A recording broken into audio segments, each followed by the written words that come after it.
రాష్ట్రపతి భవన్లో పద్మ అవార్డుల కార్యక్రమం వైభవంగా జరిగింది. రాష్ట్రపతి రామ్నాథ్ కోవింద్ విజేతలకు పద్మ పురస్కారాలు అందజేశారు.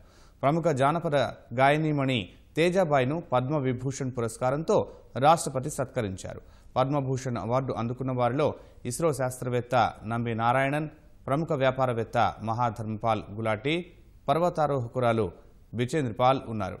పద్మశ్రీ పురస్కారాన్ని గ్రహించిన వారిలో ప్రముఖ తెలుగు సినీ గేయ రచయిత సిరివెన్నెల సీతారామ శాస్త్రితో పాటు ఫుట్బాల్ జట్టు captain Sunil Chhetri, cricketer Gautam Gambhir, archery క్రీడాకారిణి బొంబాల దేవి ఉన్నారు. ఆయా రంగాల్లో విశిష్ట సేవలు అందించిన 112 మందికి ఈ ఏడు గణతంత్ర దినోత్సవం సందర్భంగా పద్మ అవార్డులను కేంద్ర ప్రభుత్వం ప్రకటించింది. మార్చి 11న జరిగిన కార్యక్రమంలో 47 మందికి పద్మ పురస్కారాలు అందించిన రాష్ట్రపతి మిగిలిన వారికి ఈ రోజు ప్రదానం చేశారు.